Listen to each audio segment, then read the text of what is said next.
Today I need you to embrace what comes hard. Today I need you to accept the challenge. Today I need you to fall in love with the process. There will be plenty of opportunities to get discouraged, to lose your passion, think that it's not meant to be. But if you're going to reach your destiny, you have to have a made-up mind. If you give up after the first time, or the 5th time, or the 30th time, what that really means is you didn't want it bad enough. There should be something you're believing for that you are relentless. You are not moved by how impossible it looks. You're not discouraged by how long it's taking. You don't give up because people told you no. Your attitude is, if I have to believe my whole life, I am not going to stop believing. I am not going to take no for an answer. I'm not going to settle for mediocrity. I'm going to keep pursuing what's in my heart.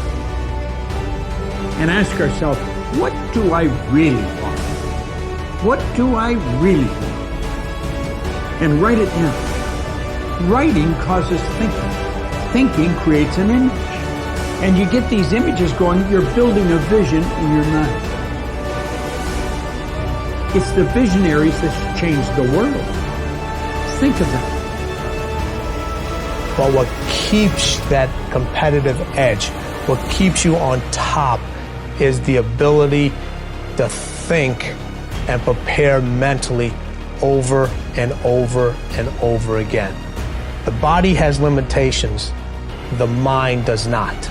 We focus so much on what goes on from the neck down that we forget it all starts from here.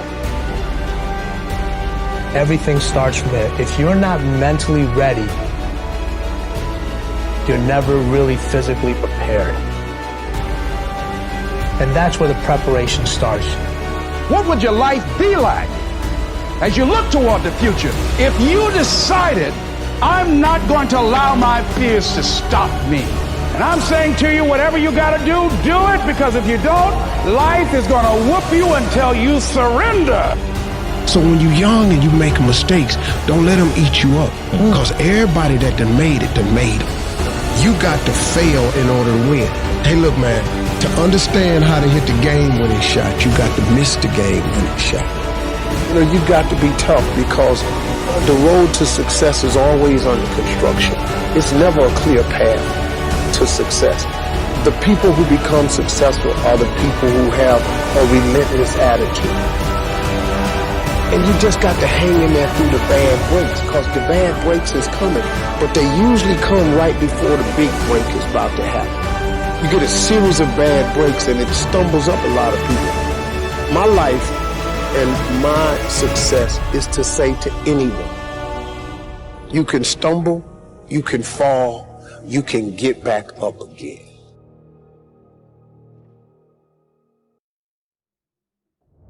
No matter what you face,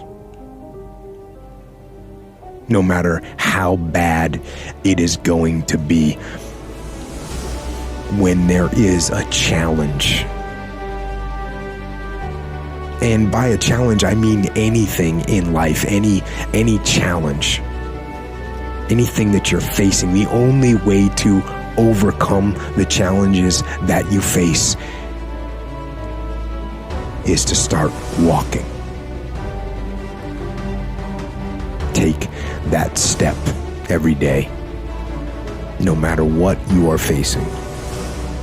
Get up and start walking.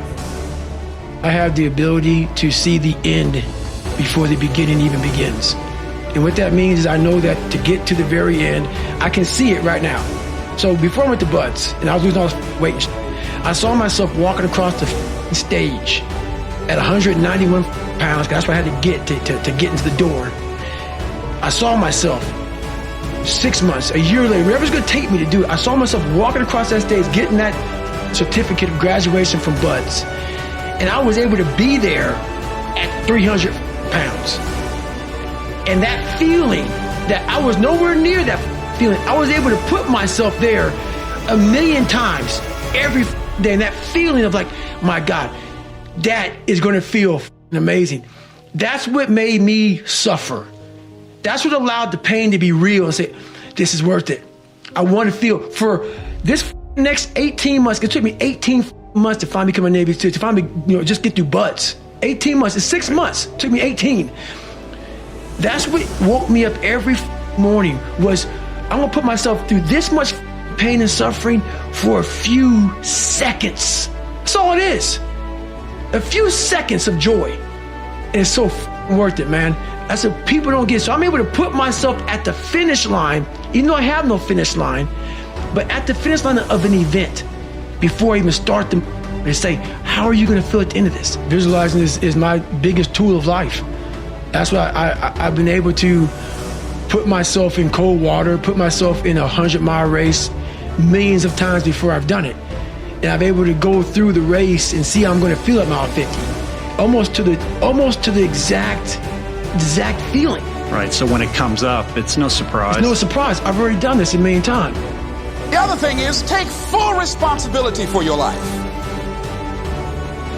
Oscar Wilde once said, responsibility is what we expect from somebody else. This is very true. Most people dread accepting responsibility. That's just a fact of life, and we can see it in operation every day. We can see ourselves getting hot under the collar when the dentist keeps us waiting, and we're sitting there reading old magazines when our appointment was 30 minutes ago. And we don't stop to think that we forgot to mail in this month's mortgage payment.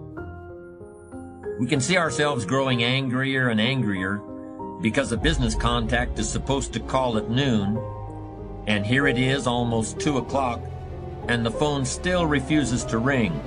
But we don't stop to think about the calls we ourselves have forgotten to return while we've been so busy fuming.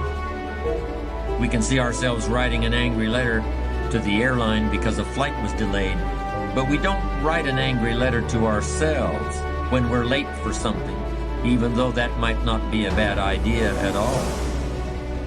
Yes, we can see avoidance of responsibility all the time in both our personal and professional lives. And here's something else we can see just as often. We can see that most people aren't as successful as they wish they were. Do you see there's a connection between these two very common phenomena? I certainly do, and by the end of this session, I hope you'll agree with me. I hope you'll understand that it's in your best interest to take responsibility for everything you do. But that's only the beginning. I'm also going to suggest that many times it's even best to accept responsibility for the mistakes of others, especially when you're in a managerial or leadership role. I can hear you saying, what? Accept responsibility for someone else's mess-ups? Why would I want to do something like that? Well, that's a fair enough question, and over the next few minutes, I'll try to answer it. One of my weak points in my personal life is I don't like technical stuff. So even though I have to be on Twitter and Instagram and Facebook, I don't care for that. So guess what? I find somebody who loves to do that.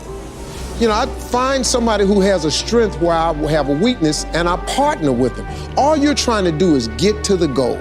No one gets there by themselves. Everybody needs help. Now, when you know what you got going for you, be confident, not cocky. Managing your strengths, knowing what they are, and don't let nobody talk you out of it. And that gets you fight ready. You get fight ready like that. You got to know you. Helps you develop your skills. All the while, you're developing your strength. You just got to keep developing the strength. Don't let anybody talk you up. At the same time, you must work on improving your weaknesses. So I've had to, in spite of myself, get on Instagram, get on Twitter, get on Facebook. I got to do the videos whether I want to or not because the world is moving to social media. If I had as many followers as Kim Kardashian, I probably wouldn't even have to do this TV show.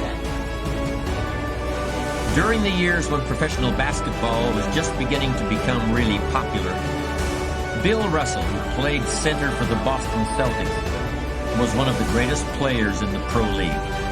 He was especially known for his rebounding and his defensive skills. But like a lot of very tall centers, Russell was never much of a free throw shooter. His free throw percentage was quite a bit below average, in fact. But this low percentage didn't really give a clear picture of Russell's ability as an athlete. And in one game, he gave a very convincing demonstration of this. It was the final game of a championship series between Boston and the Los Angeles Lakers. With about 12 seconds left to play, the Lakers were behind by 1 point, and Boston had the ball. It was obvious that the Lakers would have to foul one of Boston's players in order to get the ball back. And they chose to foul Bill Russell. This was a perfectly logical choice, since statistically, Russell was the worst free throw shooter on the court at that moment.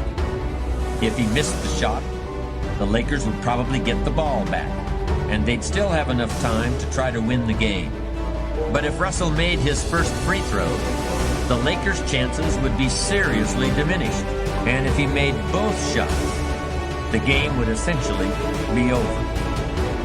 Bill Russell had a very peculiar style of shooting free throws. Today, no self-respecting basketball player anywhere in America would attempt it. Aside from the question of whether it's an effective way to shoot a basket, it just looked too ridiculous.